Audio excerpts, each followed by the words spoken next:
വയനാട്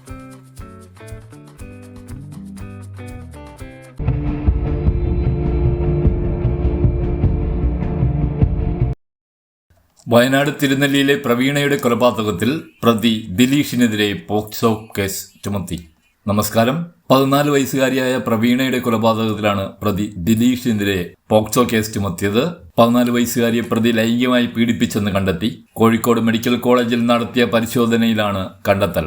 എന്തായാലും കേസിൽ വലിയൊരു വഴിത്തിരിവിലേക്കാണ് വന്നിരിക്കുന്നത് എന്നുള്ളതാണ്. ഇന്നലെ ഈ കൊലപാതകത്തിന് പിന്നാലെ തന്നെ കോഴിക്കോട് മെഡിക്കൽ കോളേജ് നടത്തിയ പരിശോധനയിലാണ് 14കാരിയെ പീഡിപ്പിച്ചതായി, ലൈംഗികമായി പീഡിപ്പിച്ചതായി കണ്ടെത്തിയത്. ഇതിന് പിന്നാലെയാണ് ഇപ്പോൾ പോക്സോ കേസ് ചുമത്തിയിട്ടുള്ളത്. നേരത്തെ തന്നെ കൊലപാതകം, തട്ടിക്കൊണ്ടുപോകൽ വകുപ്പുകളെല്ലാം കൂട്ടിച്ചേർത്ത് ഈ പ്രതി ദിലീഷിനെതിരെ ചുമത്തിയിരുന്നു. അതിന് പിന്നാലെയാണ് ഇന്നലെ മെഡിക്കൽ കോളേജിൽ നടത്തിയ പരിശോധനയിൽ ലൈംഗികമായി പീഡിപ്പിച്ചു എന്ന് കണ്ടതിനെ തുടർന്ന് ദിലീഷിനെതിരെ പോക്സോ കേസ് ചുമത്തിയിട്ടുള്ളത്. എന്തായാലും ഇന്നലെ അതിദാരുണമായ സംഭവമായിരുന്നു നടന്നത്. അതിനു പിന്നാലെയാണ് ദിലീഷിനെ ഇന്നലെ 12 മണിക്കൂറോളം നീണ്ടുനിന്ന തിരച്ചിലിനൊടുവിൽ വീട്ടിന്റെ സമീപത്ത് നിന്ന് കണ്ടെത്തിയത്. ദിലീഷ് ഇപ്പോൾ നിലവിൽ പോലീസ് കസ്റ്റഡിയിലാണ്. തുടർന്ന് ദിലീഷിനെ എന്തായാലും ഇന്ന് കൽപ്പറ്റ കോടതിയിൽ ഹാജരാക്കുന്നുണ്ട്. തുടർ നടപടികളിലേക്കും പോലീസ് കടക്കുന്നുണ്ട്. വയനാട് തിരുനെല്ലിയിലെ പ്രവീണയുടെ കൊലപാതകത്തിലെ പ്രതിയാണ് ദിലീഷ്.